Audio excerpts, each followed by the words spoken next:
me, so I'm gonna have to trust you guys. Yeah, I got the rankings open, and I'm posting it in the chat right now. All right. Is it still /podcast? Yeah. What's up, fellas? Welcome to the AMLoB Podcast for the week. Right now we have Corey, we have Emmons, and we have Spencer, who's having some technical difficulties, but he'll join us whenever he gets that situated. But of course, typical stuff. We're gonna get into the power rankings. Do about the first 10 to 12 guys. Then we're gonna, ask Spencer a few questions, especially since he's the newer guy to the league. How he's enjoying it. Ask him some questions about where he thinks he should go with this team in the offseason. And also, because he's a Saints fan, ask him a little bit how he feels about his Saints draft. I think quite a few people didn't necessarily agree with some of the picks that they made, but yeah, hence our reaction in the Other Side podcast. Yeah, I was going to say, if you want to see a reaction, look at the reaction from the Other Side podcast. It was so great because me and Austin were like a minute ahead of those two, and so we were like, we were sitting there like we were just like in shock, and then like they're like, what happened? So a minute later, we're just like, and then we just yelled out Marcus Davenport, and then Josh and Matthew reacted. Yeah, Matthew's reaction was hilarious. Nothing beats Matthew's meltdown though at the end of the pod when the Patriots. We're not gonna get into that though. Yeah, I was going to say we're not going to talk about that. Spencer, are you with us? Oh, I can you hear me? I still can't hear him. You hear him, LJ? No, he got it. He muted it. Oh, okay. Oh, he's got it muted. Yeah. Well, the problem wasn't that. The problem was if he could hear me or not. Gotcha. Oh, so he might be on the phone. Yeah. All right, but let's look at these power rankings. LJ being number one, so I guess I'll take the lead on this. I don't think there's really any question about this one. The way you've been playing again. I mean, your only loss was against Roger. Week 6, and since then you've beat the Rams 41-17. You beat the Lions 30-6. You beat Pook. You beat Levi. I mean, you've beaten some users. So I mean, to me, there's really no denying who number one is this way in the power rankings. Yeah, and the crazy thing is, I lost to Roger. But Roger lost the Cards, but I beat Cards. Right. It's a very odd thing going on there. But my outlook on that was Roger was undefeated when you lost to him, and it was a tight game. And since then, you've beaten good users like Pook. And then on top of it, all teams are now winless or not undefeated. Right. So Austin took a hit going on vacation. Yeah. Can you guys hear me now? Yeah, I can hear you. Yeah. I did it. Can you hear us? Yeah, I can hear you. We finally got it right. Cool. Well, we have Spencer on, everybody. Newer guy to the league. So welcome, to the podcast. Like I said, we were going to talk about the power rankings. One to probably like top 10 to 12 people, and then we'll get into asking you some questions about, how you're enjoying the league, just some things about the Finns team that you inherited. Even though absolutely, man. Oh God! So, I apologize for not being able to pitch in and my knowledge of everybody. I've only got the privilege to meet a couple of you guys so far, but I'm taking notes as I'm going, so I'm learning everybody. So just bear with me. We're once you stick around with us for a while, we get to become we're a close knit group. So with all three of our leagues that we have, we're all pretty much in them all. And that's awesome. I actually come from another league that was just about maybe 15 of us and kind of fell apart. So we were a really tight knit group. So I'm actually looking forward to having another group of guys to be part of. Yeah, we all pretty much got together last year. I got into leagues last year. I met LJ, and then I got into a bunch of these other leagues, and here I am running 3 of them. Unfortunately, but I do love it.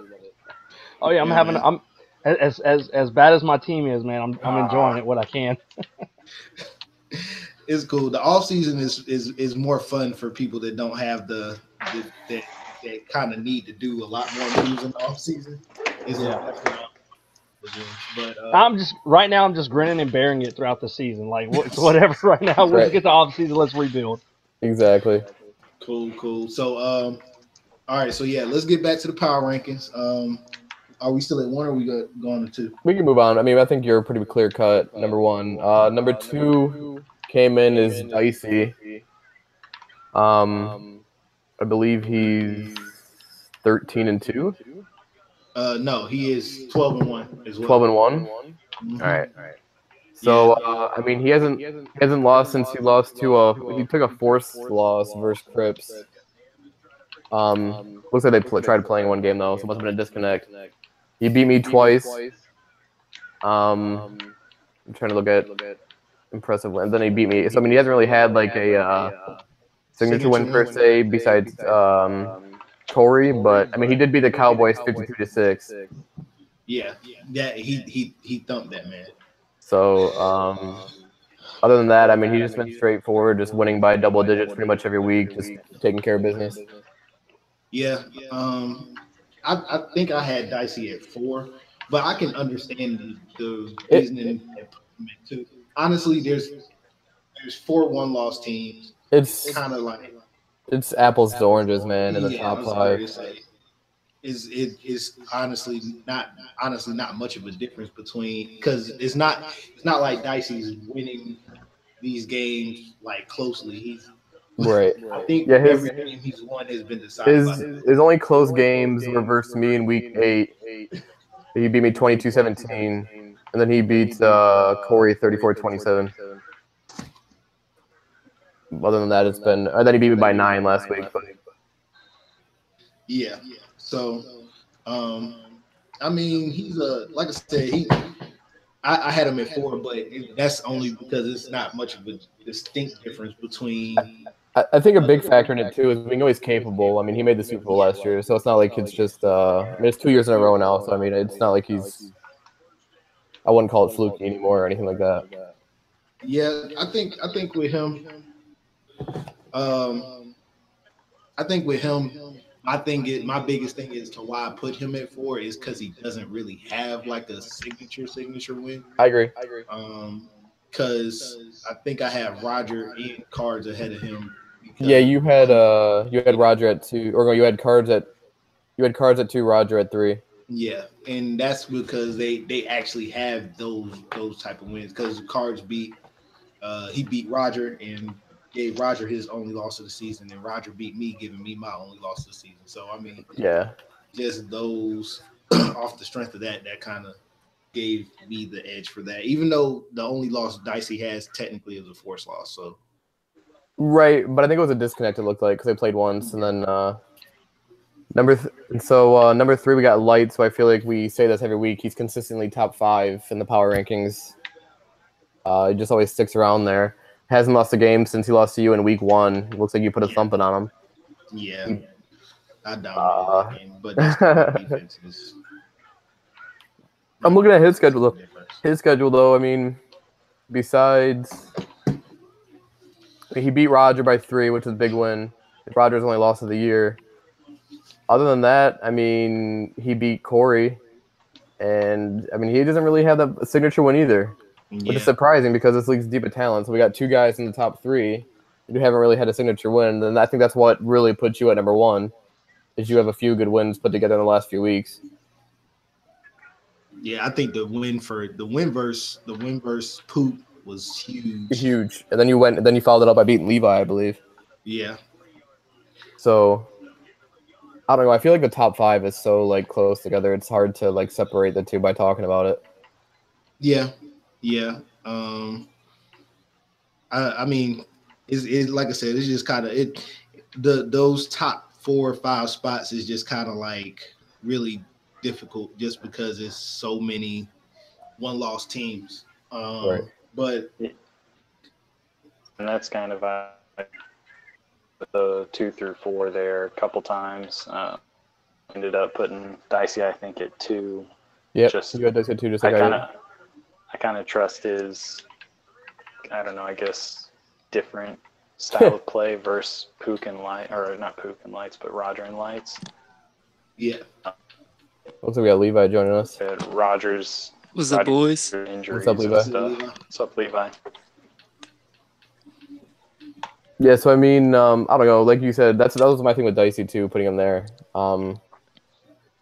Like we just said multiple times every week, it's so close. I mean, you got to look at the little things to really determine who goes ahead of who and who's behind who and who goes where, stuff like that. Yeah. Oh my God. There's that 0 stamina when you switch to an offensive player. Then we got. Go ahead. So we got Roger coming in at 4, who was our number. I think he's been our longest reigning number 1 this year. Yeah. Roger held on to it for quite a bit. Yeah, I mean, if I'm him, I'm not really upset at being at 4 because he really hasn't done anything to like hurt his ranking per se. But I mean, taking that loss recently versus like Dicey and Lights, who haven't lost a game in a while. I put that into factor as well. That Rogers' loss is more recent than Dicey's and Lights. But he beat you. That was a big win. I don't know who Falcons was week 3, but he put a beating on him. Beat Corey. Every game I see Corey lose has been like a 5-point game. What are you doing, Corey? I can't close. I know what he's doing. Yeah. Tank season. You can just watch his stream versus me, and it'll prove to you what he's doing. I mean, by the way, Levi, I know you've been in the league a little bit longer, so you can probably comment on some of these guys. And Spencer, you're more than welcome. If these are anybody y'all play, you just can jump on in whenever you feel free. I'm just like I said, I'm kind of taking notes and everything because I've only played a couple of people. I got to play Crips for the first time today in one of the other leagues. Yeah, you played him in Rising. So I'm just taking notes. Don't mind me. Okay. I haven't played anybody mentioned since I've listened or joined. So I don't really have any input. Yeah, the only person you played was LJ. He was number 1 in the power rankings. That was a freaking classic, man. that was a great game right there. The game in Oasis was even closer. I about snapped my headset playing Emmons just now because of my team. Yeah, I almost threw my controller like 3 or 4 times. That's why I have a spare headset. I have a headset that's broke here. Y'all don't mind the mess. It's moving struggles. But how do you turn this thing on? This is what happens when you get screwed over against Emmons. Where's it at? This thing. Nice. So yeah. Ouch. It's definitely something else. Yeah. So what are we on to now? Number 5? Moving on to Splooge. Owen, Bobby, Splooge. Any other nicknames we have for him, feel free to throw them in there. Any of those. He's coming in at number 5. It looked like this was the biggest one that we agreed upon besides LJ being 1. Corey had him at 4. I mean, you both had him at 5. Then we had the two stragglers this week, and Bishes and Crips, who a little bit of slackers this week, but it's all right. We still love them. Yeah. But I mean, I think Bishes at 5. I think he benefits from having a weaker division. Most of the time it's not filled, which is break. Yeah. I mean, he beat Corey week 1, 26-10. I don't know if Corey was in tank season then. No, he wasn't at that point. So that's a good win. He beat Bishes 24-17, but Bishes has kind of been in and out this season. He's having an Emmons season, as we like to call it, apparently. Yes. So he's struggling a little bit, so that win's not as impressive. But he did lose to Austin. He did lose to Austin 23-6, so it looks like he didn't get anything going at all, and that's what his big thing for him is his offense. So, and Austin shut that down. He did beat Crips, though, 24-10. which is a big win. He beat the Bears 44-7, who's been the surprise of the year. Well, one of them at least. Yeah. And then he did beat Pook, so he's got some wins. He's got some wins actually. His only loss coming to Austin, which didn't look like much of a game, but that's not a horrible loss to have in your schedule with all the signature wins you got. Yeah, I was going to say. I mean, he's one of the he's again one of those users that's typically around that top 10.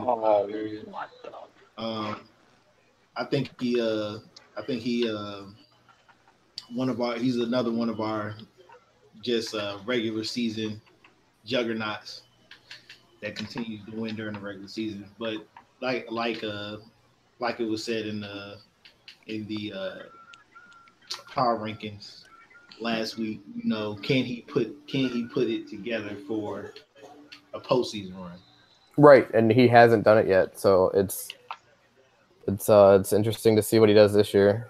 I mean, it's pretty much the same blueprint he has every year. Is he wins these games, finishes with like 2 losses, wins the division, and loses in the first game he plays in the playoffs. Yeah, I don't think he's been in the AFC Championship game. No, he hasn't. So, it's the AFC's. I mean, this league is it's got a lot of talent in it. So, come playoff time, you play in a weak division. It doesn't really help you out. Come playoff time, you kind of take a season off almost, so to say. Which is why with my division, struggling to make the playoffs, and I'm 9-5. It's with Dicey and Crips in front of me, so we might have 3 AFC South teams in the playoffs. It prepares you for the playoffs. I mean, this will be the first time in the CFM that we would have 3 teams from one division in the playoffs. And then we're just hindered down by never having a Titans. So luckily we all get 2 free wins because we beat each other up pretty good. Although I failed miserably in my division this year playing wise, so those are my chunk of losses. Well, I was going to say 4 of your 5 losses have come in division. So and then the other one is again a fair sim loss against the Raiders, who the next day decided to switch to the Giants. So that one felt great. Shout out to Arthur. Lose 24-21 to fair sim, and the next day he switches to the Giants. So. But that's all right. I mean, it was a real fair. It's not like we were both. It was opposite schedules, so it's not like it was there's no issue there. Just a little salty.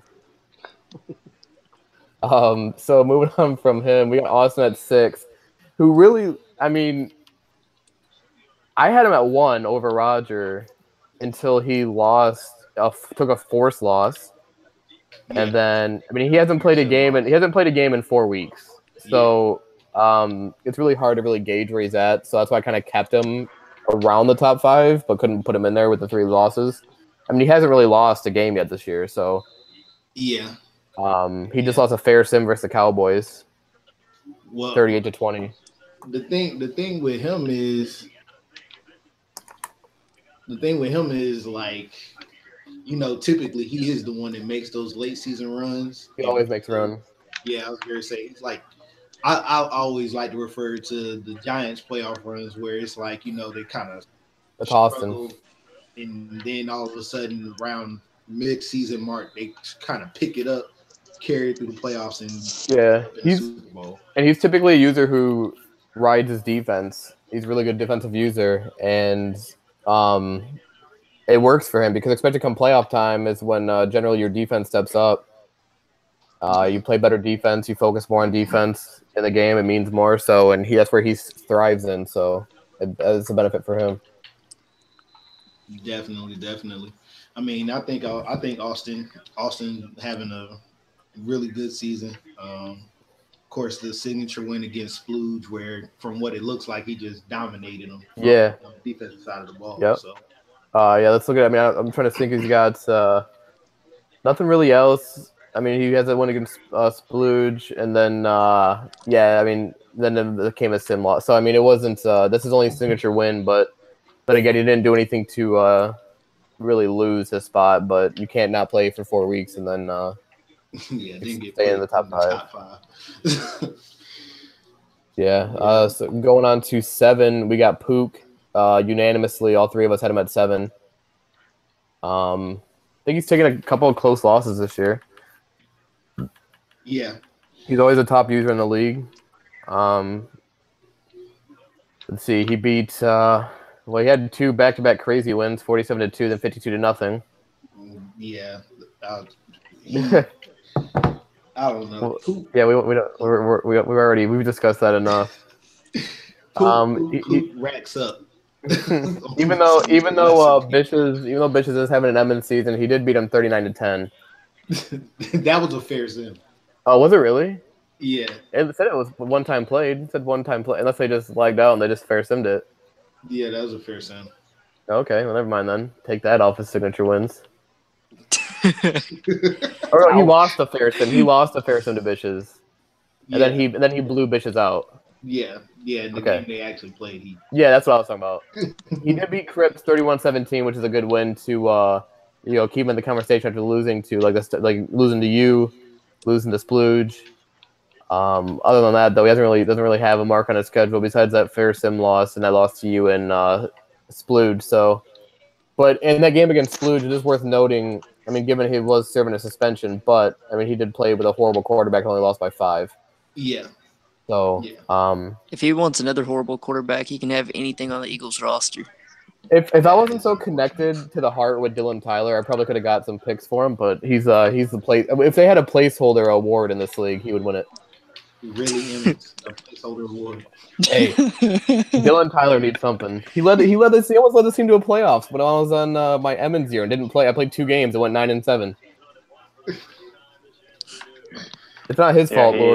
What did he do when he took over from Watson? Was like, yeah, he had 26 touchdowns and 10 interceptions as a horrible quarterback.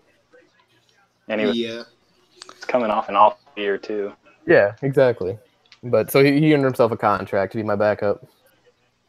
Going to 8, we got Cripps, who I feel like he always floats around the 6, 7, 8 area consistently. Yeah. Let's see here. He took a 14-point loss to Splooge. But I mean, he dominated me week 1. It looks like he dominated the Titans week 2. Beat Arthur when he was the Giants 58-37. Beat the Redskins, blew him out. He hasn't had a close game. I mean, he didn't have a single-digit game until he lost to the Broncos CPU in a fair sim. And then when he beat Cowboys by 3. So he's been blowing people out or he's lost by double digits. So signature win-wise, I guess me twice. I mean, I guess I did end up in the top 10, so I guess that is a signature win. Yeah, I mean, I typically when I look for signature wins, I typically look for one consistent play as far as league history is concerned. Yeah, for sure. And 2, like I said, top 10 to 12 guys, right? Typically are what I consider the. I know. I keep getting referenced as a signature win. Corey, we've said the Chiefs like 3 or 4 times already. Yeah, the Chiefs are taking a lot of these L's in these schedules, so I wonder what's going on here. I can't figure it out. I can't put my finger on it. Surprisingly, it's the loss of Eric Berry. Yeah, you know what? Honestly, you want to hear something funny? To be honest, my team, I cut Eric Berry because Pat Mahomes got hurt, so I needed to sign a quarterback. I go out and play LJ, and my defense played like they've never played before and just got housed. It was like, okay, Eric Berry played it down here, but apparently his awareness on the bench means something for the guys. Hey, that's pretty realistic. That's how they work. So whoever got Eric Berry in Oasis, I got a steal because he's apparently a leader off the bench with his 83 speed. What in the fuck? Give me a break.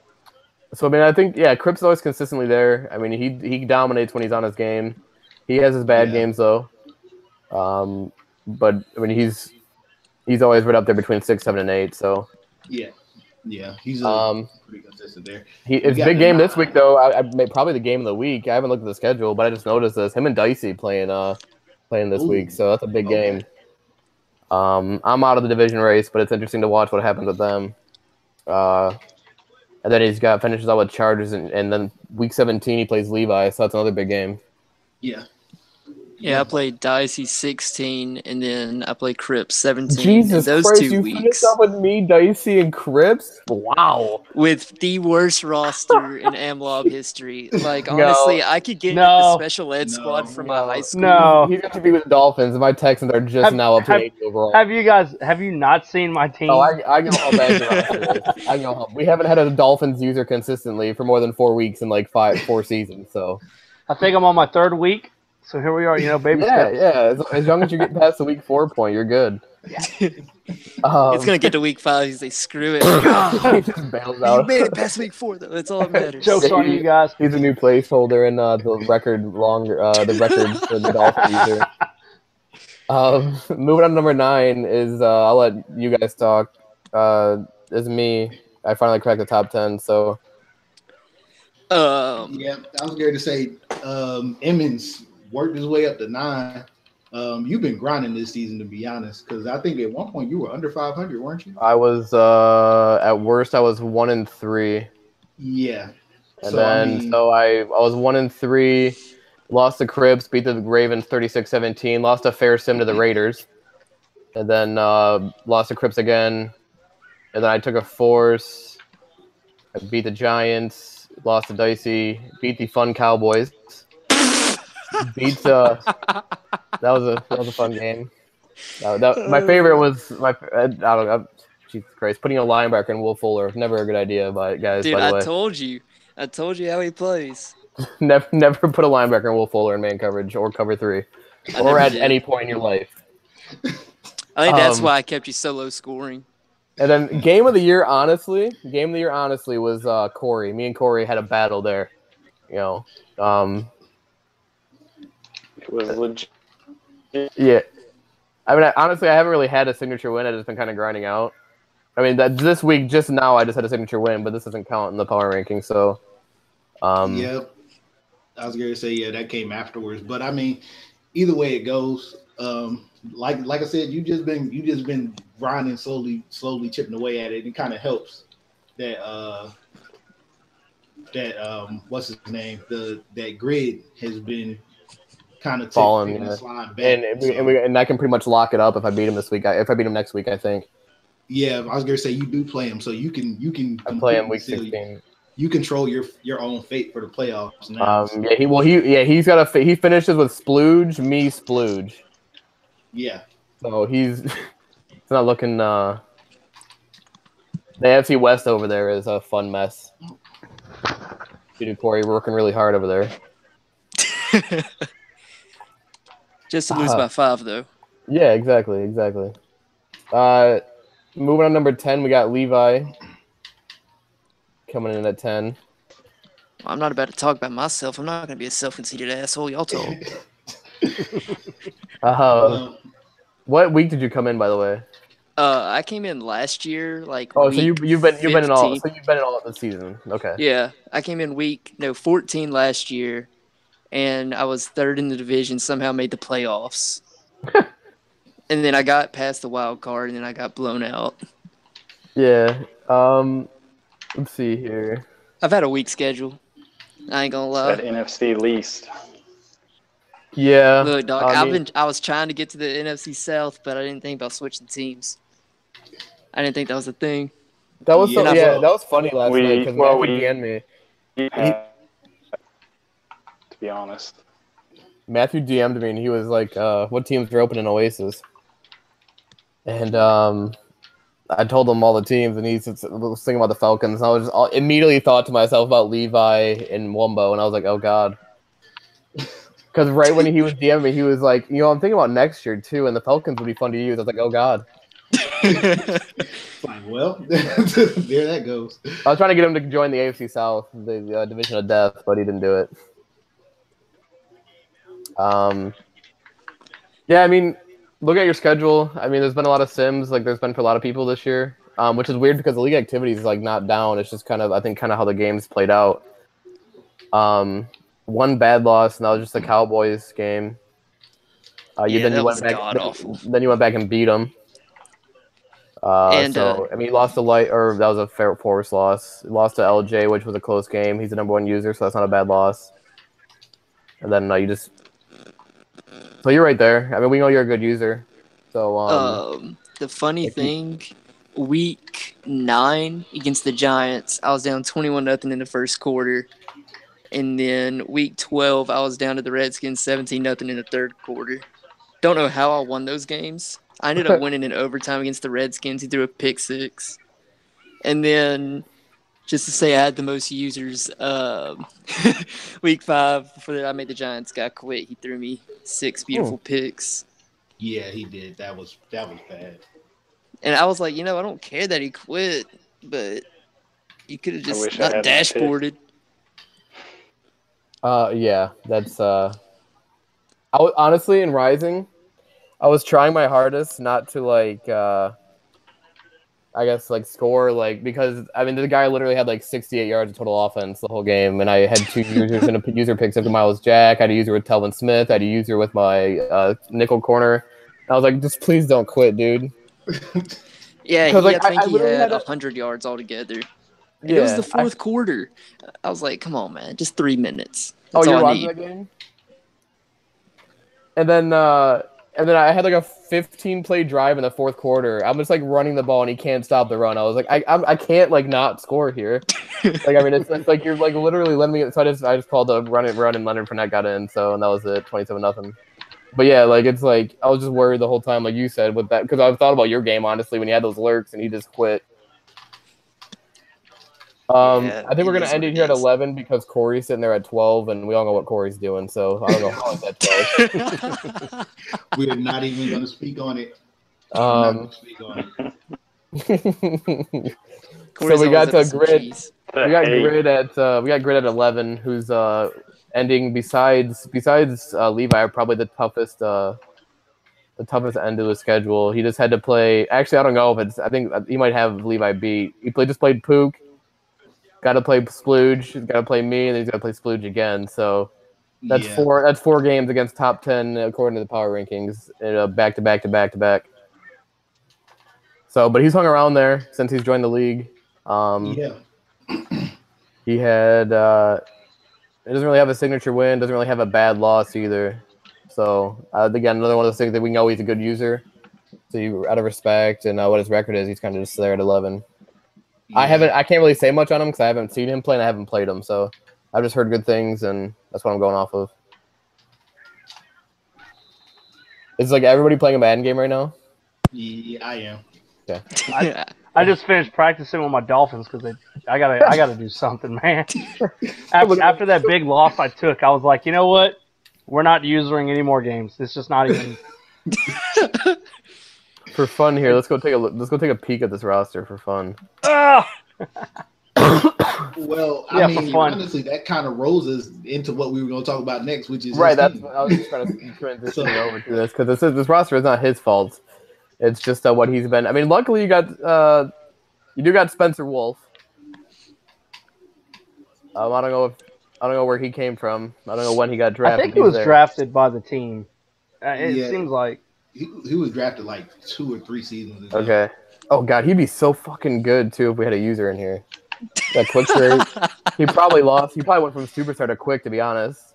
Let's go check him out.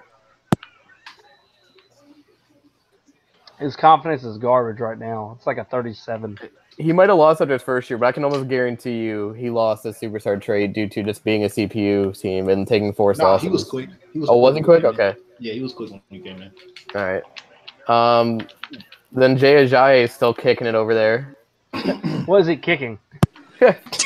Rocks. Dude, I've been playing. I'm trying to. I don't know if it's my offensive line is just so horrible. Yeah, you got some good weapons, but I'm scared to look at this O-line. Well, I do have Brandon Linder at left tackle. I have I have a decent left tackle. You got all your guys who are 8 overalls, but the rest of them are we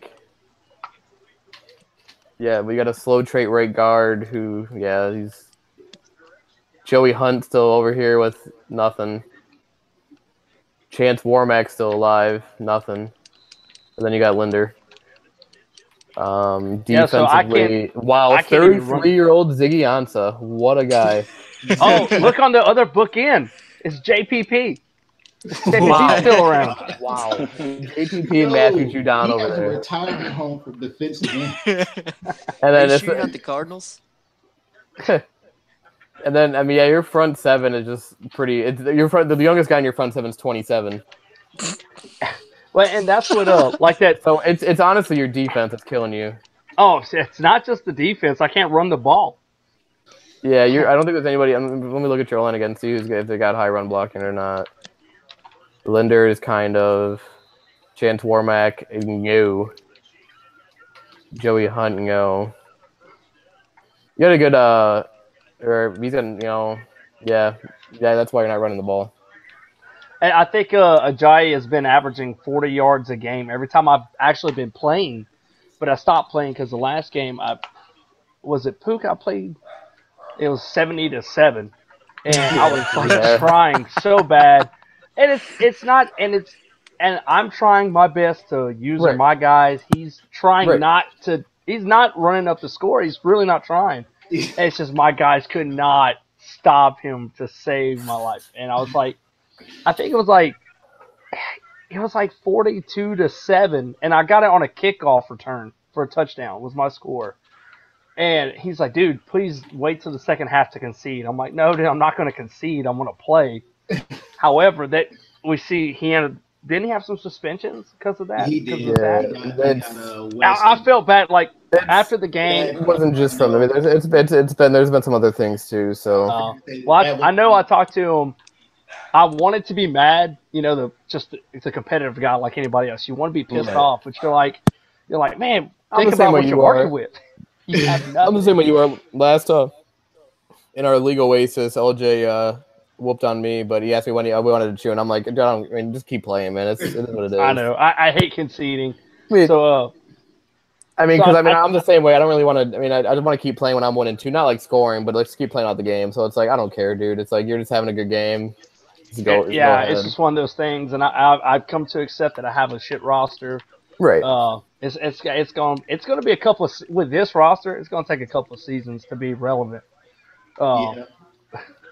So I'm just hanging on to trying to gather picks, and we're just going to have to go from there. Let's see how free agency falls. It's going to be interesting. I got some work ahead of me, but I'm not quitting. I'm not going to back out. There's going to be a bunch of old dudes from my team leaving, so if you want to add some more age to that team. They got to retire somewhere. If they play decent, I'm plugging them in. I mean, I haven't decided what I'm doing with J.J. Watt yet, so he can stay injured. I know he's not injured anymore. He's back. Damn. Good news for people. Will Fuller is going to free agency. He's not that good. He's just fast, but yeah, something I don't have on the Eagles. He denied my contract. 'Cause really, he's 28. He's just got 95 speed, so I wasn't going to offer him much. If he wanted to come back, cool. If not, fuck him. There's only one guy on my team. Not going to tag him. There's one guy on my team that I wanted to retain. It's my leading receiver, Leonard Dixon. He's a weapon. Yeah. But whoever tried to renew his contract bombed it. So I'm like, the one decent player I have on offense is not even going to come back. I'd have to tag him, and it's going to be a huge contract. Yeah. Well, I mean, at least with the tag, you'll get another opportunity to kind of sign that man. Yeah. Really and truthfully, Spencer Wolf's the only player on my team that I plan on keeping around. He's still a good piece, but I mean, he needs help everywhere. I just tried to re-sign Dez, and he wants more than a 2-year deal, but he's 33. Yeah. He catches like 97% of my passes. He's the only person that can catch. Yeah, him and my running backs. I mean, he's slow as dirt, and he's losing all his attributes, but he somehow still catches the ball, still gets open. I don't know how. So you tell me Des Bryant's grinding in a video game, something he does not like to do in IRL? Basically. And funnily, look, if he ends up on the Eagles, I'm going to laugh so hard. I'm like, I've already done this. I've been there. Yeah, we've seen the future, baby. I think that was my favorite question to ask when I went to the draft this week. It's like it was flooded with Cowboys fans. And I asked everybody, how do you feel about Dez? Surprisingly, a lot of them were like, screw him. Let him go. For sure. The hell with him. I'm surprised you didn't run into those guys. Like, he still caught that pass, though. That's actually funny because on the podcast that I'm on, we had Austin and LJ on last week. Austin brought that up. He's a Cowboy fan. He brought up the Dez catch, and he said it was a catch. So I would actually just to make a jab at the guys, and I would tell them, hey, just want to let you know it was a catch. It was it was payback for them though for that picked up flag against Detroit that they got blessed with. Karma went full circle those playoffs because then the Seahawks ended up getting screwed. Right. Like, it was just a full circle of karma. Right. The NFC was filled with karma. It's been like that every year till like this year. AFC finally got some karma. Oh, really, it was just man. the Patriots, but I mean that makes everybody happy, right? Yeah. For sure. Yeah. Big Dick Nick. Oh man. How is that guy still with the Eagles? How have people not like tried to? He's old. I'm sure they've got some offers, but they said they were going to I'm retain him. yeah, So I'm sure they've gotten offers, but I'm pretty sure it hasn't been anything. Because when you have a guy like that can be your backup, you keep that value unless you get. yeah, I mean, unless you get an offer, you can't refuse. I mean, that team doesn't really need much to where you should sell. You should sell. I mean, give up just get a pick for him. I mean, But they're cap strapped too. I tell you what, I've been very impressed with how they've handled their cap. Yeah, for sure. With having nothing, and they still have kept their whole team intact. Yeah, for sure. For sure. Yeah, but Is that a wasp? What the hell? Nice. Never live in Alabama, y'all. It sucks. I agree.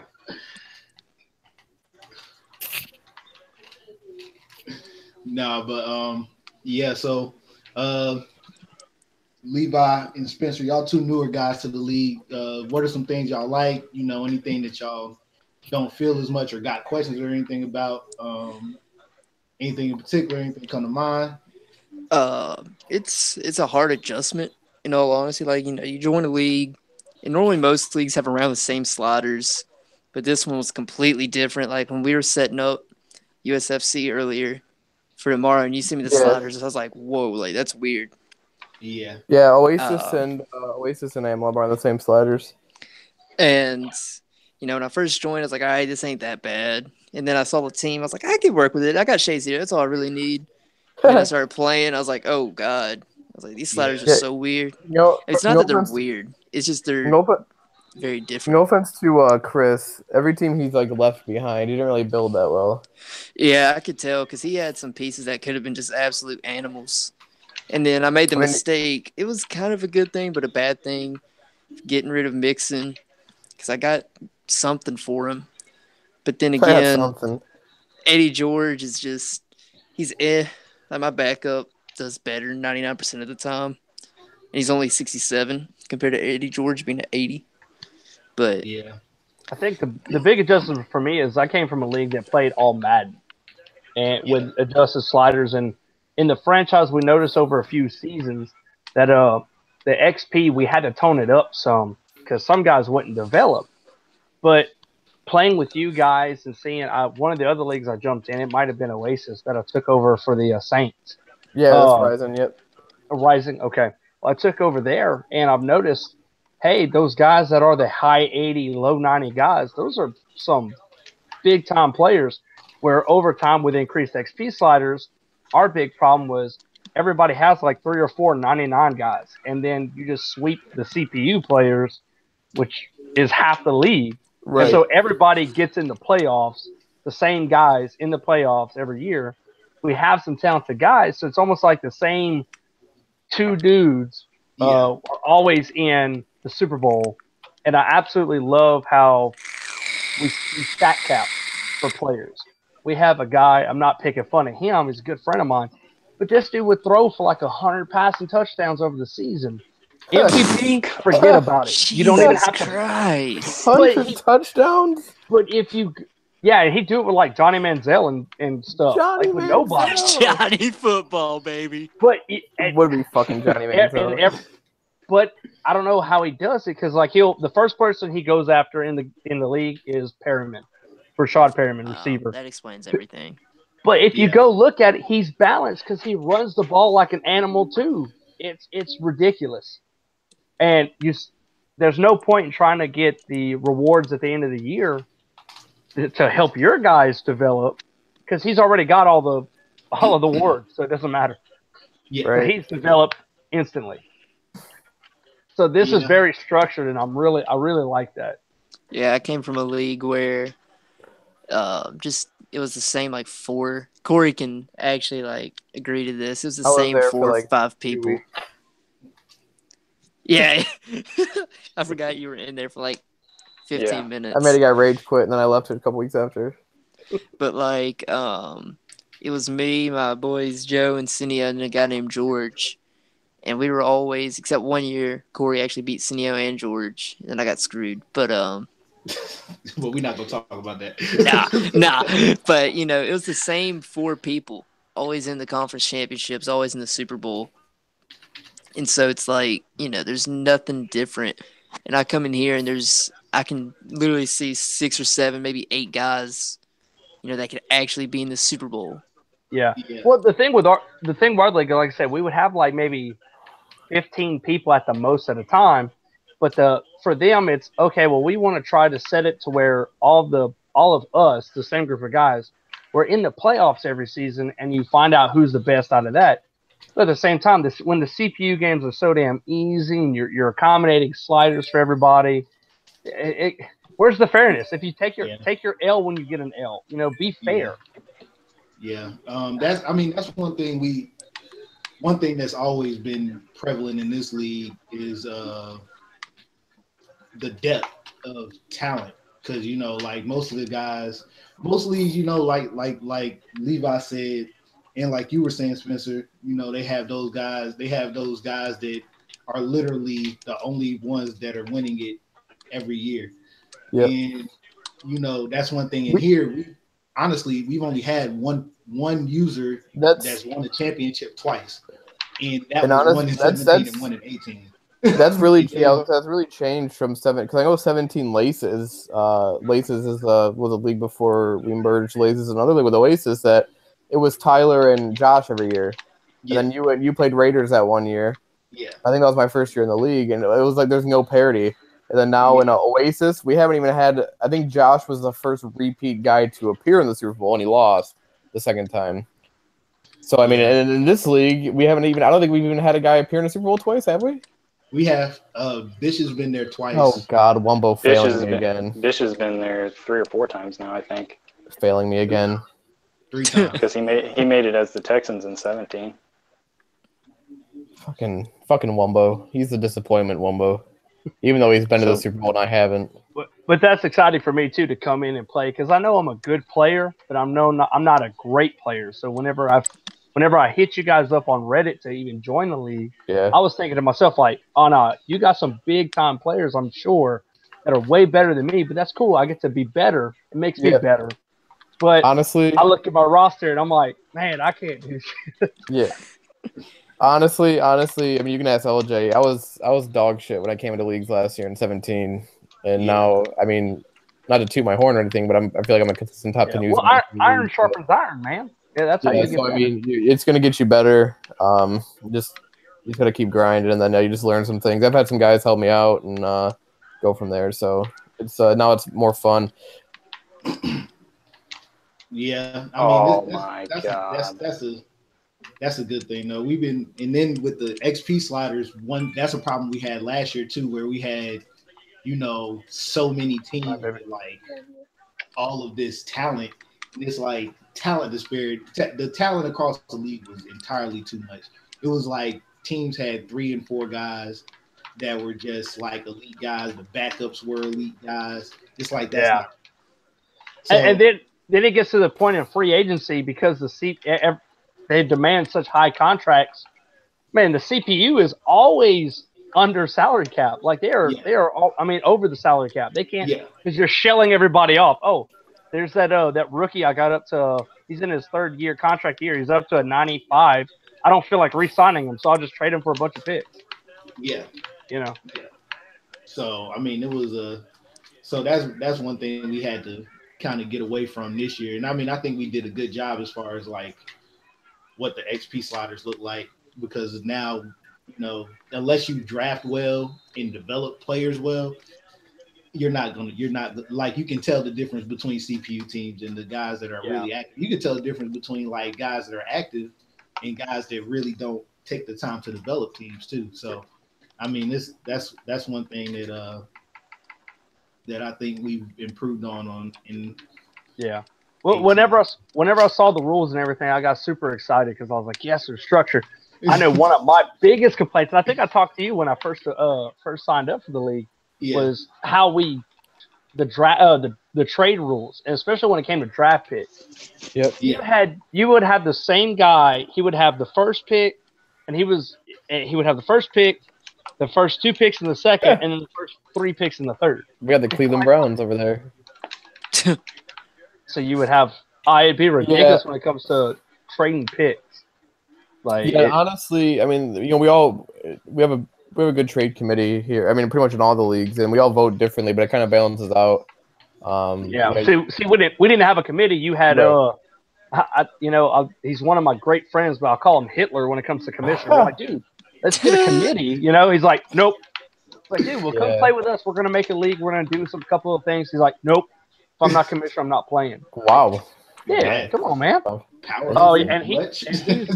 And he is the most guilty one. Okay, guys, you guys can do this, and he'd be the first one to do it all. Nice. So you're like, well, fuck, Yeah, I feel like where was I going somewhere? I don't even remember where I'm going with this anymore though. So I'm just gonna stop talking now. But the same half of the league, the same guys in the league would have the first 10 picks in the draft when we just won Super Bowls, and we should be at 38 and 32 and 28. But no, you're drafting 1 and 2 every single year. So you're racking up those stud DBs because everybody goes cornerback in our league because it gets pass happy. So you just rack up on the corners. And honestly, this league itself has, like, I think, branched out in a lot of things for other leagues. Like, for example, the trade sheet, power rankings, and stuff like that. For Laces and OG, we would just vote on trades in the commish chat. And it got annoying. I mean, LJ remembers being a Laces. I mean, you're getting tagged like 80 times just to put a thumbs up or a thumbs down on a trade. The trade sheet, you got it there. Everybody can see it. Yeah. You're not, you can explain what your reasoning is. It's there for record. Yeah. You can go back and look at all their seasons. I mean, so this league is really, I don't know where you guys got the trade sheet from, but I'm just going to give Corey credit for it. So, it's really started a lot of things in different leagues, and I think made 3 of the best leagues I've been in, which are now rising, Oasis and AMLoB. Yeah, well, the thing with us, of course, I'm biased though, but we saw how a badly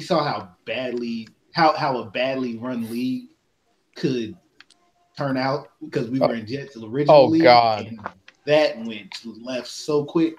So. Yeah, after that ended, and then he made his new league or whatever, and I'd end up joining in there. I think LJ was still in there. Yeah. I have a $56 million cap penalty, and this is a league where there's one commissioner. That's only one, and he controls everything.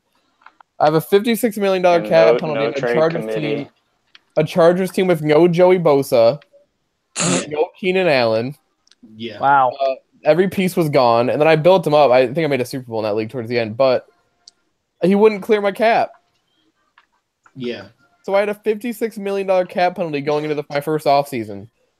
Oh, my God. With no Joey Bosa and no Keenan Allen. And that Chargers team didn't really have much talent on it at that point at 17. So yeah, and that'd be before Mike Williams, and you had Liggett at the most, Corey Liggett, and that's really about it. Yeah, and luckily I had you guys don't know Tyler or Dirt. They both scouted in the league, so they helped me on that draft. I got like a superstar trait defensive end, Tucker Blackson. I'll never forget that name.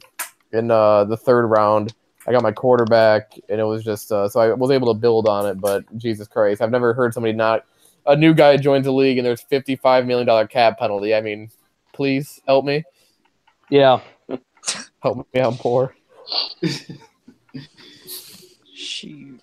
Yeah, Jets League. Speaking of no trade rules, I was in his league to start the year this year, and I was the Buccaneers. I traded Mike Evans, a hurt Doug Martin, and Charles Sims for Le'Veon Bell and Martavis Bryant, and a 1st round pick. Yeah, see. So that's yeah, exactly. I mean, I'm gonna take advantage of it if I can, but at the same time, yeah. then I go and get cheesed the fuck out of it because it's a money league now. So I ended up leaving. Yeah, I mean but Jets is honestly the reason that the league kind of functioned like it did was because we were just like, yo, we can't do that.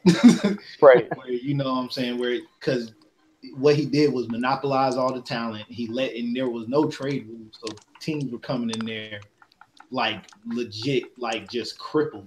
And it was just kind of like, you know, it just wasn't fun unless you were there from the start. And even if you were there from the start, you combine the fact that he has top 2-3 top 10 picks every year because he just monopolizes the talent in the league.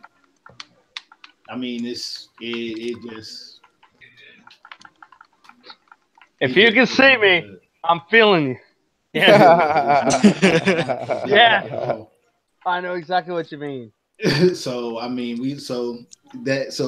whenever he gave up the whole when he gave up the league or whatever.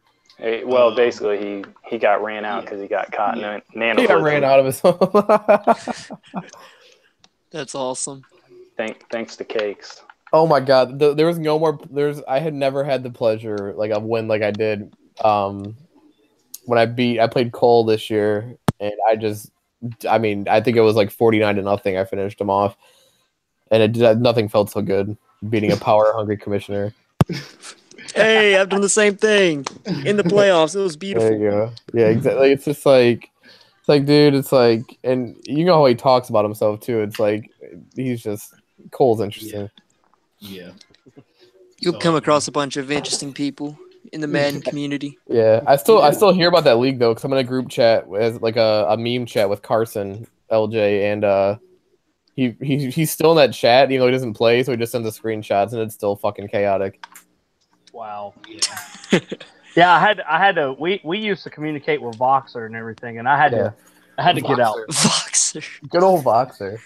Jesus. I haven't heard that in years. I haven't heard that name. We were all cool and tight. We would always, screw with each other. Like I've been a police officer for 8 years, and goddamn, I cannot open that sucker when I'm around somebody because it was just one of those things. Yeah. But it was all in good fun. We always mess with each other. It's like how the chat is like once a week. Oh man. But I definitely have enjoyed being part of the leagues and everything. I'll enjoy it more when I have a team that's legit enough to play with. It's going to take time, Week one of next season, I'll definitely be more involved with my team. That way I could be invested in it. It's my team. This is not a rent-a team.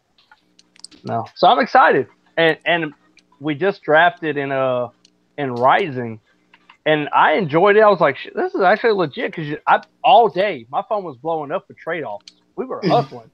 I was like, hell yeah, that's what I'm talking about. It's legit. Yeah, well, you haven't been in the off season in AMLoB yet, so when I tell you, it gets really interesting in here. Really I can't wait. Oh, I'm stuck. Especially with me I'm probably going to end up with a top 5 pick. I'm sure it's going to get. I will keep your name in mind. When the trade deadline came this past time, man, people were like, hey, man, you want to move? Like, no, I need it. I need everything I can get.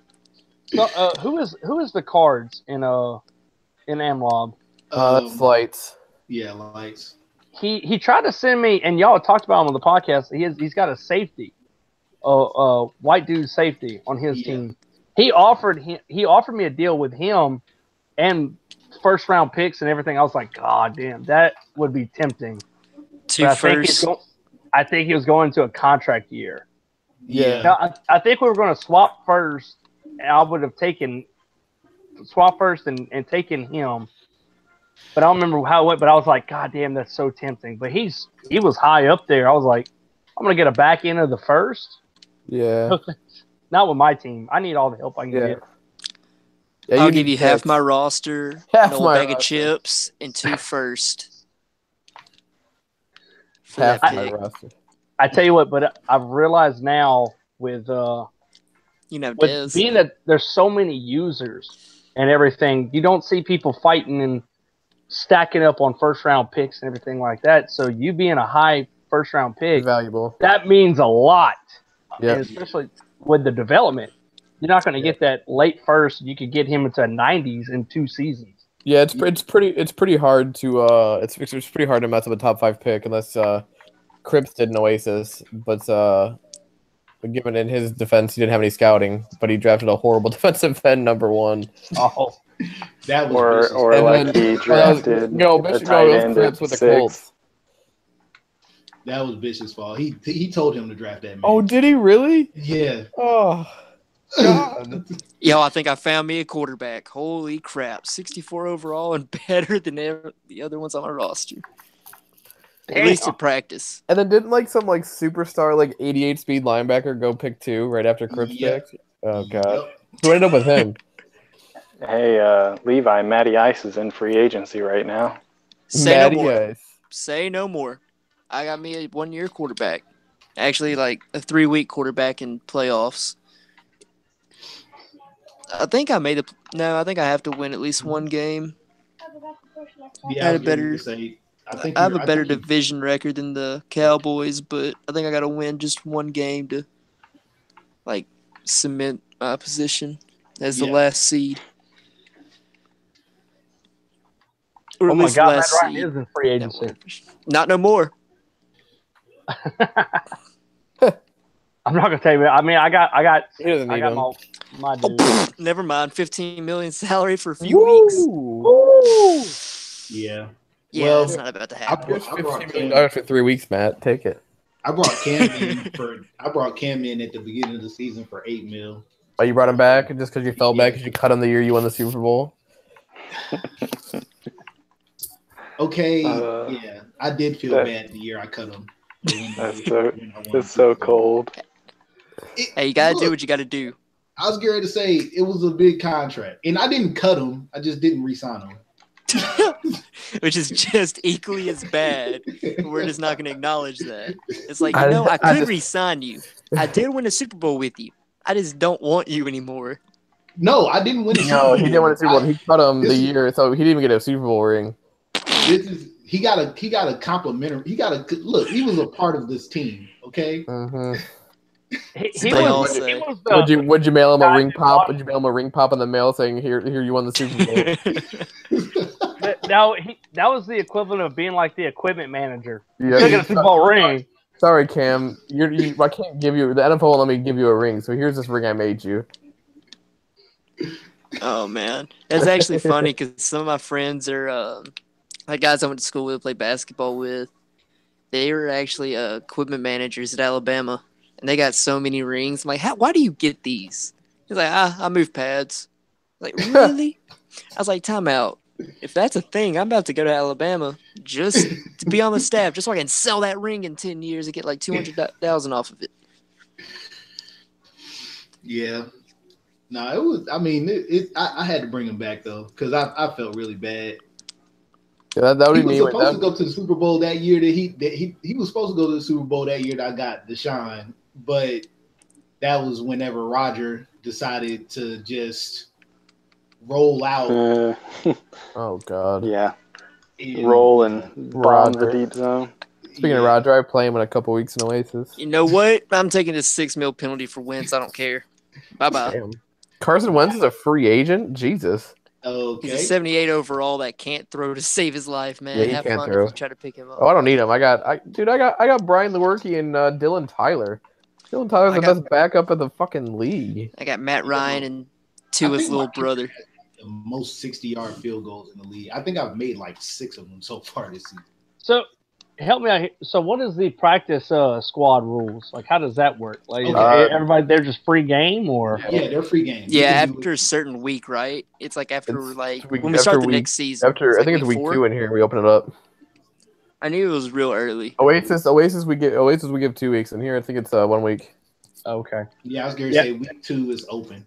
Yeah, week 2 in here is open. Oasis is week 3. Rising, I'm pretty sure, is week 2. Okay, yeah, because we used to in the league I played in. You would have guys you want to stash and use, but to the commissioner to prevent people from poaching, if you pick somebody up, you owe that guy like a 4th or 5th round pick. I think we did that. Was it this Madden? Was it the beginning of this Madden? The compensatory picks? Yeah, we did comp picks, which was basically. It was. Work out well. I don't think I ever got my comp pick. All right, Emmons, I got a quarterback. Let's run it back. You want to run it back now? I got a quarterback. Let's run it back. Someone delete that score. Texans. Go ahead. Never happened. Go ahead and delete it. I was gonna say the downside of the comp pick system was that we didn't have a good back end for when guys didn't sign with anybody. Right. And then we had people trying to scoop guys and flip them right after. That's nasty. If you want a good team, Spencer, and you can deal with 3 leagues, there's a 95 overall open team in Oasis right now. Who is it? The Eagles. And one of the best users that we've ever had in any leagues controlled them for like 4 years, and he just retired. And if you don't want to do that league, we have a league that's about to start tomorrow. So many league plugs. I'm just throwing it out there. I'm not like. No. Because I stepped away from Madden after our league folded, and I don't think we're going to do it again in 19. There was a lot of crap that we went through, especially like after the election and all. We're not going to talk about politics, but that helped blow all of it up. And anyway, so moving on from that, but we were destined to crumble. Roll Tide, he says. Don't talk to me about Roll Tide. I'm an Ole Miss fan, bro.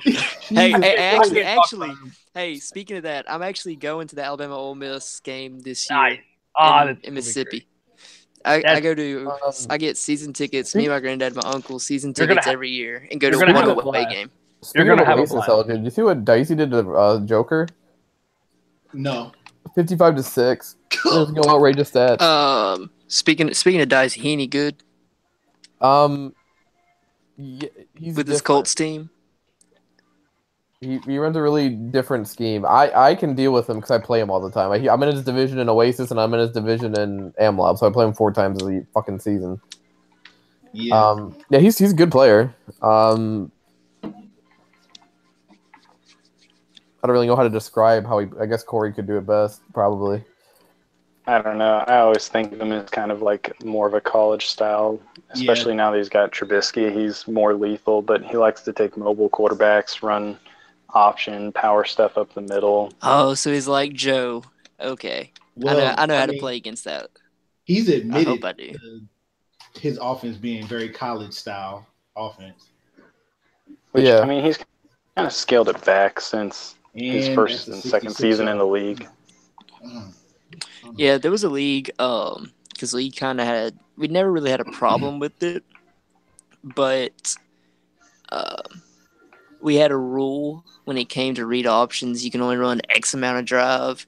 You can only run pistol X amount of times. I think in a game or a drive, I couldn't remember. Yeah. And it stopped that, but, because you got guys that abuse the hell out of that.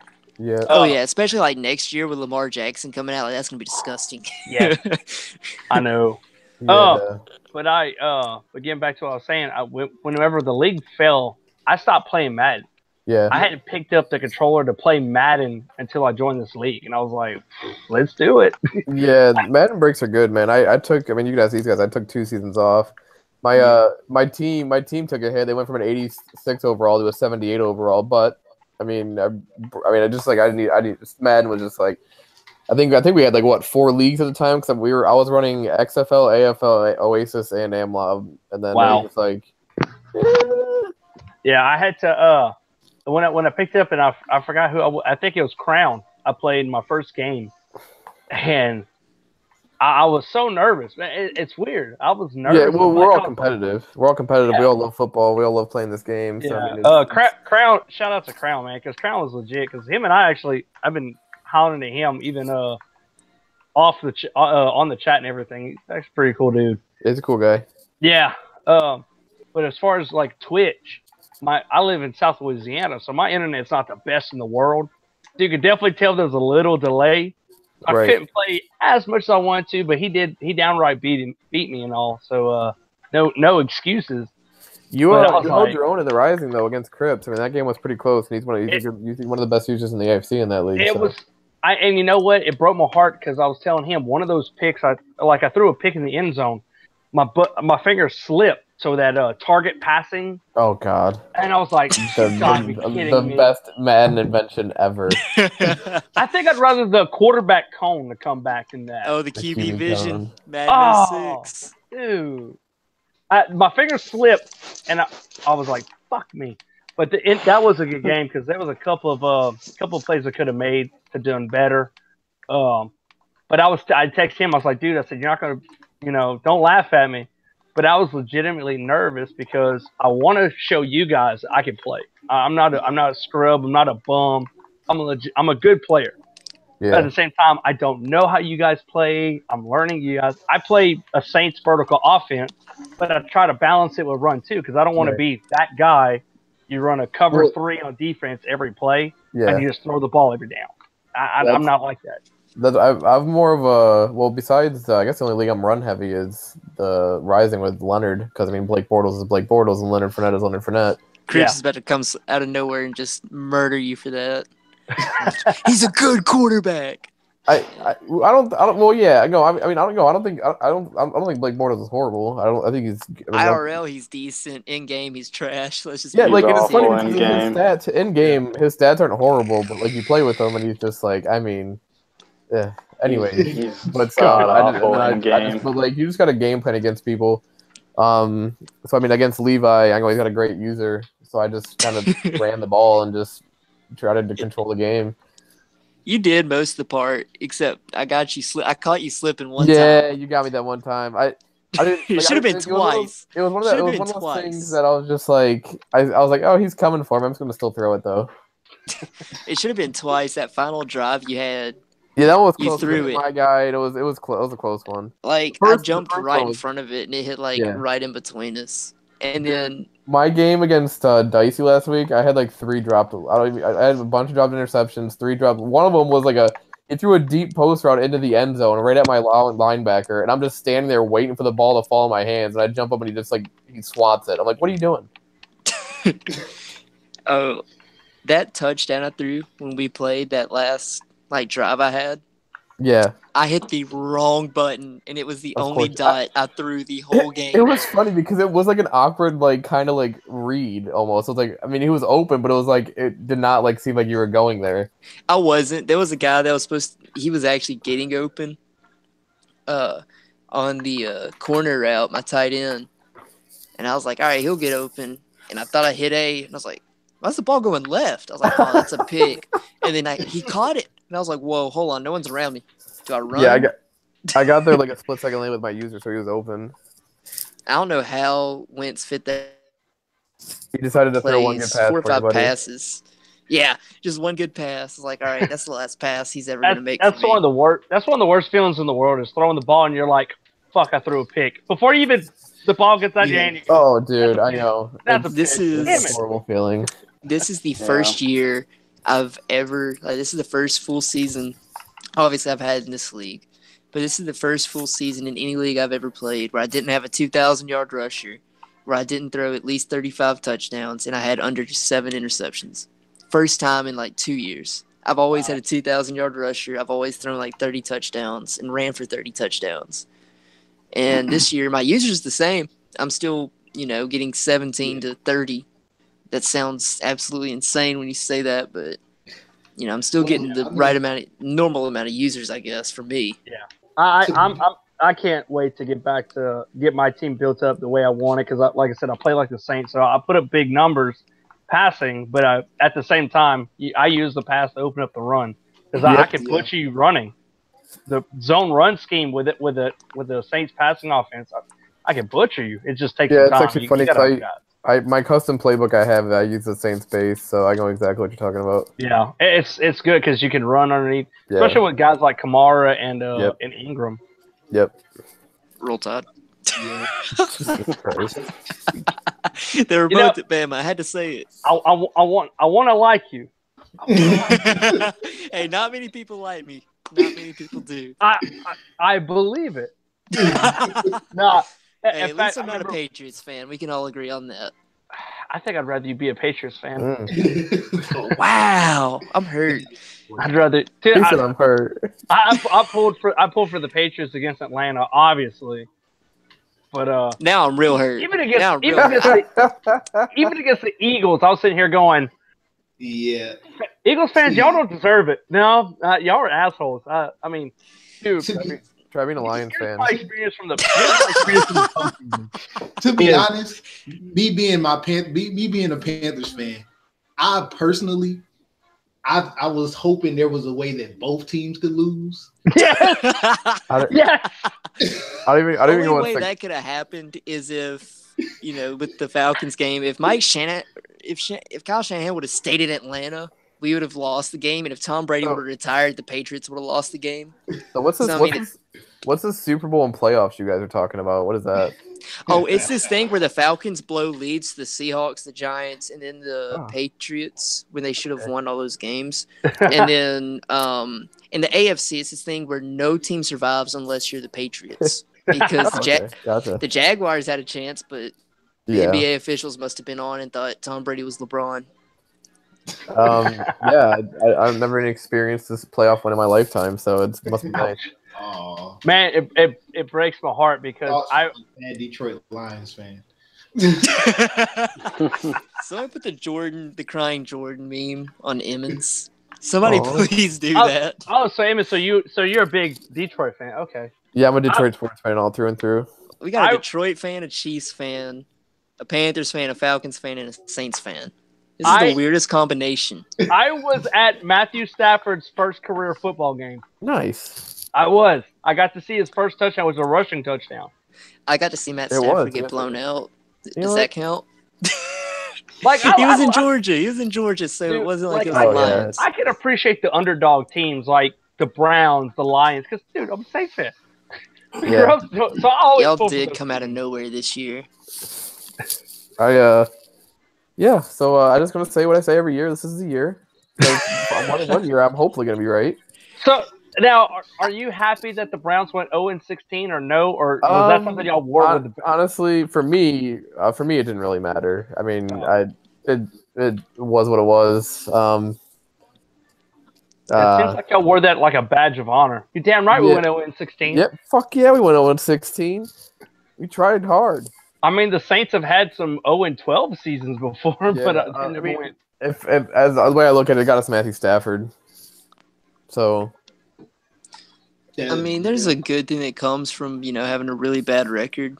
Yeah, because look at how the Rams are now, 2-3 years later. Look how the Seahawks were back, before Legion of Boom happened. Like, they were god awful. Like, after Sean Alexander in that Super Bowl run they had, they were just a joke, and then they came out of nowhere. Well, I mean, look at the Saints in 2006. Yep. I mean, we got Reggie Bush at number 2, and then we went to the NFC Championship game for the first time ever. We came out of nowhere. Fun fact about Reggie Bush. Reggie Bush was the last Lions running back to run for 100 yards in a single game. Yep. That was about 3 years ago. Yeah, was also the last guy to date a Kardashian. It was like the end of 2014, so it's almost 4 years. Yep, Matthew Stafford has. That's why I hate the Stafford hate. It's like, Jesus Christ, the guy hasn't had a single. We're throwing the ball. Yeah. And you had Joe Lombardi too for a little while. He tried to make the Lions offense the Saints offense. Yeah, that's not what Stafford is. He was trying to turn Stafford into Drew Brees, and I'm kind of thankful though because Joe came back. Yeah, Joe came back to us, and we're like, yes. Yeah, Joe's a great coach. He just wasn't a fit here. Yeah, that's the thing. Like, I've been telling people, even though I am a Falcons fan, I've been saying this for years, even before the Patriots made that comeback against us. I'm still crying about that. But I feel so bad for you. Hey, at least we were in the Super Bowl, all right? I'd almost rather never go to the Super Bowl than blow a 28-3 lead, to be honest. 28-3. All right, give us more credit than that. I'm not trying to throw shade. I'm just like, that would I'd be heartbroken for years. That's when the downfall of me being in that other league happened. That night started everything. I don't even know what a Super Bowl feels like, let alone almost having one in your hands. Who was it that was? When I was at the draft, I got to meet teams from. It was cool. You got to see guys from all over the country, from every team, and I would rag some Falcons fans, and it was good fun and everything. And I sat next to the lady that sat next to me. She was a big Falcons fan. She's like, "Shit, I would have a Saints fan because it's all random tickets, it's all random seating." And we were joking. She's like, she was trying to blow the Minnesota Miracle in my face. Oh. And I was like, yeah. She's like 24-23. I was like, shit, y'all blew 28-3 in the Super Bowl. Division. I mean, we had a legit game. We were down 17-0. That was one of the best games I've ever seen. But like Drew Brees, I've been saying this for years, and I always will. Drew Brees is the best quarterback to ever play in the NFL. I'd say him and Montana are tied. Obviously, Brees doesn't have the rings, but I don't throw rings in that conversation just due to the fact that it's such a team sport, and it's not like basketball. You can't play both sides of the ball. Brees is just insane. I will say that that to me personally, I think Brady is because I'm all about win. That's what you play the game for. You play to win. I agree. But at the same time, too, you like you said, I try not to be a homer, but I mean, dude, look what Drew Brees has done as a person, as a team player, and the numbers he puts up. Dude, next year, he's not blessed with all the physical, blessed with like an Aaron Rodgers arm. Right. He's not blessed with the front office Tom Brady has. And he's barely 6 foot if he is. He's the reason why I say height on a quarterback, if the quarterback's good enough, shouldn't matter. Like Russell Wilson, and I said this about Baker Mayfield, and I swear to God, we'll come back to this in like 5 years, and I'll prove y'all wrong. I've said it already. The thing about Baker is it's not his height that scares me. It's how simple the Oklahoma offense is to read. He hasn't really had to make any reads in his career. But he also played in the Big 12.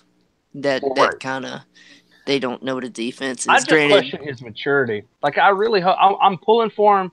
I wanted the Saints to trade up to get him. I didn't think he'd go number 1 overall. He don't deserve to go number 1 I did. overall. I called it.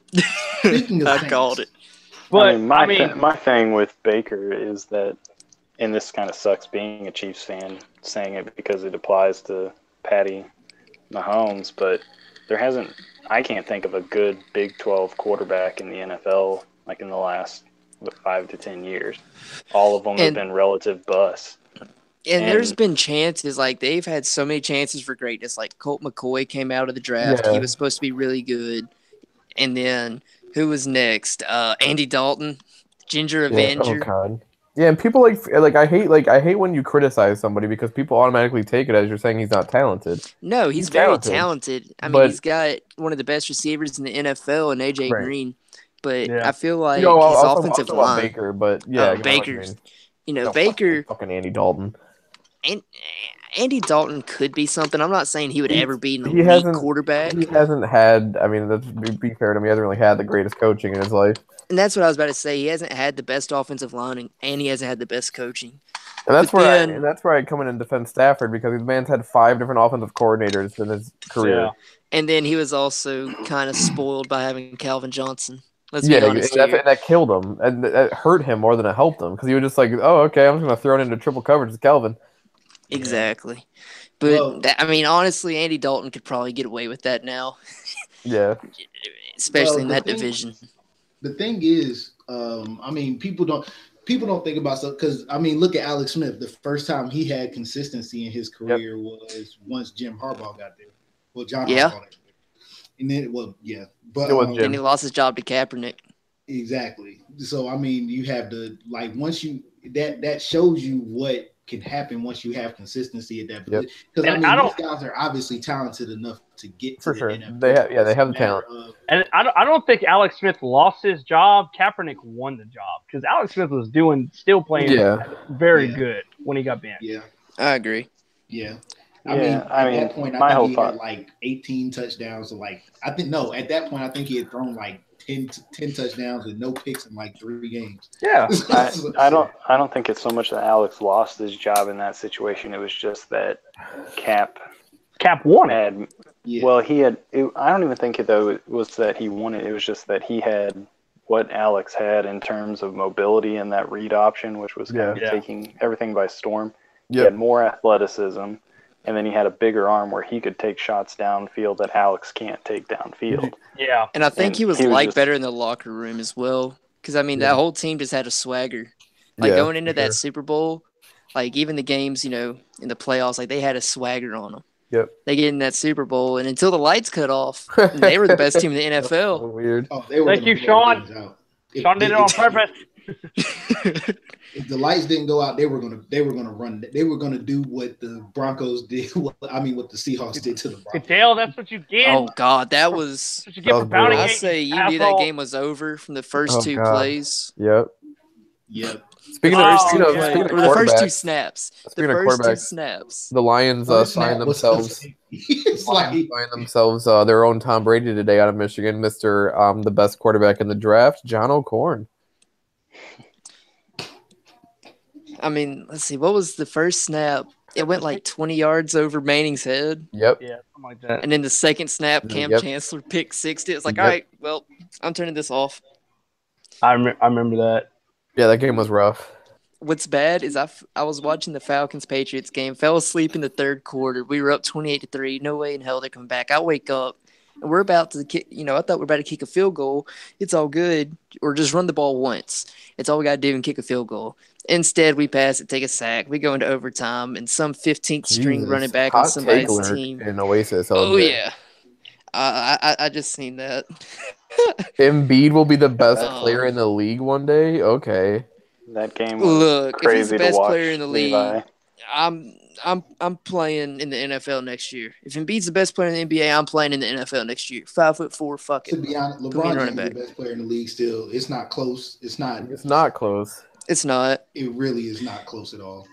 Honestly, you know, that's the hardest thing about saying who the best in the NBA bring the Cowboys on here and talk about this. Is bring Cowboys on here and talk about the NBA. No. Wait, AMLoB? Yeah. He'll come over here and he'll say something about cover 3 in the NBA, swear to God. Kobe's the GOAT, even though he doesn't have a number to support him. Like, that's the thing. Like, I used to be a big Kobe fan when I was a kid, but now that I'm older and I, like, actually understand sports, it's like, it's not even close. Like, you watch the two of them, being able to watch Kobe and the talent, just the talent itself, separation, is just obvious. Kobe was like a baby Jordan who was never as good as Jordan. He was the same play style, same type of mentality. Yeah, and I was like the opposite. Like, I couldn't stand Kobe when I was growing up, and it's just like the same thing with Peyton. I couldn't stand him either, and then as I got older, I appreciated their greatness. Right. And that's why when you have those conversations, it's like, well, I mean, I know I was younger when I was watching Jordan play, but like you don't understand how good LeBron is. Like, yeah, that's how I feel like when I watch LeBron. Honestly, it's like I don't think I really realize like what the greatness I'm watching every time I watch him. And that's like LJ was saying the other day, is literally the MVP anymore is really the second place MVP. It's a pity trophy in the NBA. Yeah, because he's ascended to the point where you can't. Everyone knows he's the most valuable player in the league. Right. So you can't. At this point, it would just be giving him the award every year, and it wouldn't be like they might as well give it to him day one if they were going to do that. So they're just like, okay, well. You know, LeBron had a LeBron season where he puts up 25, 26. LeBron would get the MVP if he tore his ACL before the first game of the year because the team just lost 40 games by him not playing. Exactly. He's clearly the most honestly, if there's any year for Toronto to make a conference finals, it's this year right now. Yeah. The Pacers kind of got screwed. I'm just going to throw that out there. The Pacers fucked themselves when they gave away game was it game 5? They had they had like 3 back-to-back horrible possessions down like 2. Yeah, when they gave that game away, and that was the series. And then game 6, it was that they later called it a goaltend, but LeBron had that monster block / goaltend, and then he made a Jordan-esque shot. He made a Jordan-esque shot. Did you guys see the free throw that he made? That he tipped over the line and nobody called shit. They've been a good follow on Twitter is Rob Perez. And dude, he's the best. He's the best. He actually followed. Like, okay, this is a funny story. My cousin, because me and my cousin are big NBA guys. He's like, "Oh, you got to follow Rob Perez." I'm like, "All right." I go onto his Twitter page. He's already following me. Yeah, he follows. He follows a lot of people. So many people. But my cousin's been following him for years. He doesn't follow my cousin. I haven't followed this guy yet he's following me. I'm like, oh, oops. But he just got one of those interesting faces. Yeah, I guess. Thanks. I'm saying he's ugly. It doesn't come out that way. You compliment my hair. You compliment my face. Where are we going with this, Corey? Back to my place. Look, if y'all two need some alone time, I'm waiting for the no homo to pop up, but nobody said it yet. So. Oh no, it's straight up full 100% out there. Yeah, you'll understand that in this league coming out. You have a world of fun coming towards you. It's like, hey man, you want to trade me a player? Yeah, man, you trying to suck my dick? All right, yeah, sure. So you train that player or not? Wait, you say no homo? Nah, man, just trade me that player. Back on topic of Rob Perez, though, I feel like we went off track here. He's been calling out the LeBron lane violation all playoffs. It's been funny to follow. Like he just he knows he's missing a free throw, and he just walks over the free throw line. I've noticed that too. Like it's gotten to they need to just change the rule because so many people. It's not just LeBron.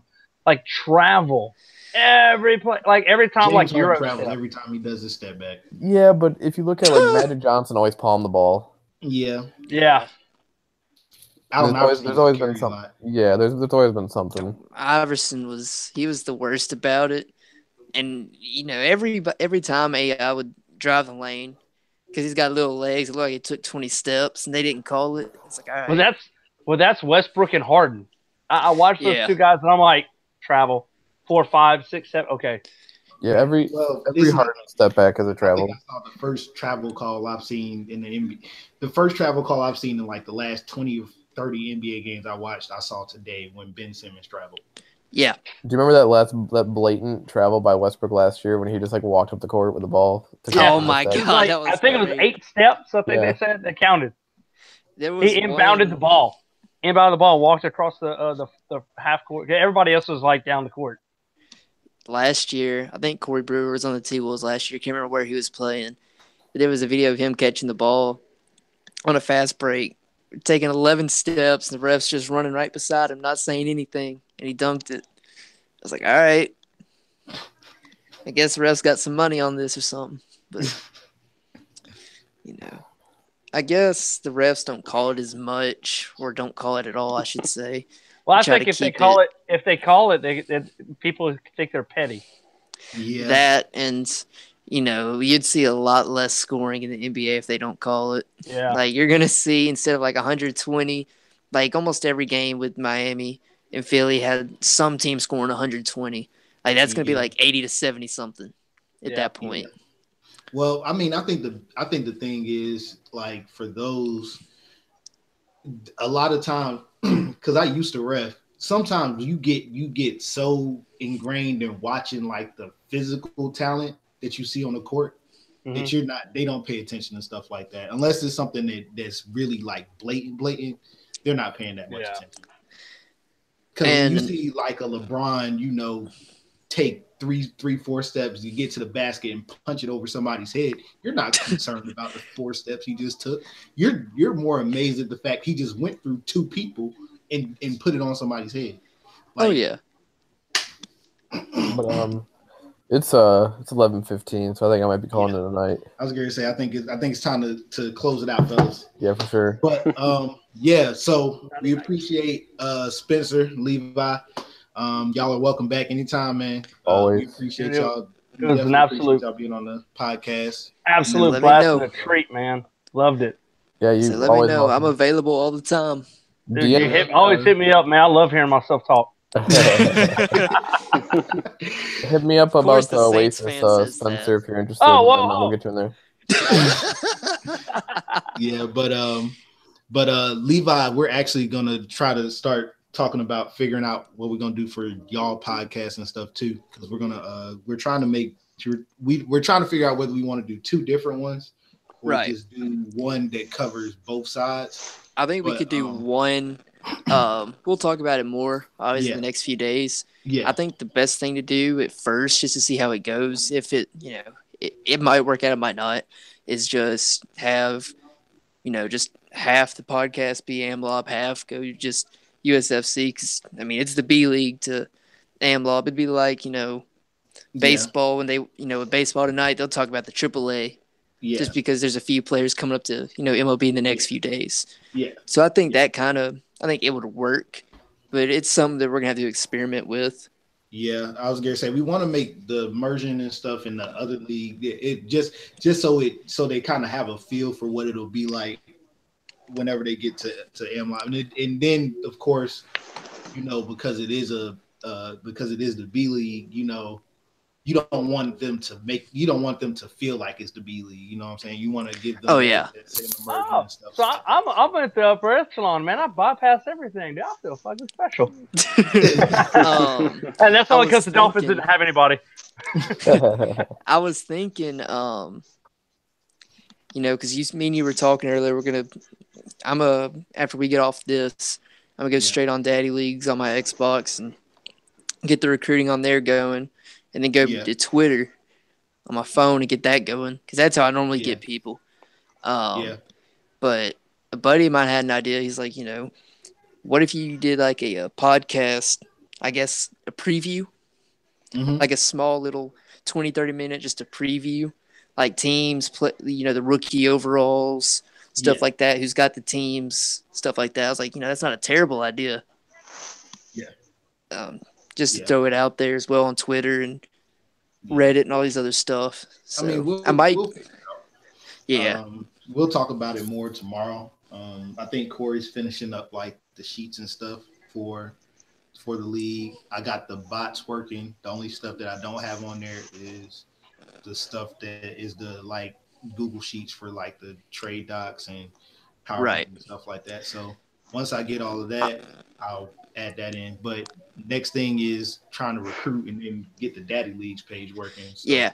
Oh, I texted Jack. Corey, you remember Jack, don't you? Like Jack from RC Fem? Yeah, Jack Parker. Yeah. Yeah, he's the guy who actually bought it. Like, he went out and bought it without, like, telling me, Senior Joe, because he was originally a commissioner. Yeah. And we were all going to, because I didn't have a job at the time, we were all going to pitch in. And then I was going to buy it and, just PayPal everybody, $10. But he just went ahead and said, fuck it, and bought it himself. So I Snapchatted him. He's working right now. He's on set filming some movie. So when I get that information, I'll let y'all know. All right. And I don't know. If he don't know how to reset the league, I'll just get his Daddy League info. Yeah, and I'll send it to you, LJ. And since you know how to do it. Yep, that works. But anyways, as always, guys, it's been a pleasure. Catch y'all next week for the new AMLoB podcast, new power rankings. In the write-up for the power rankings will be put out tomorrow. Probably tomorrow around 12:01. I'm holding you accountable. I make no guarantees. You see the fine print at the bottom of the screen?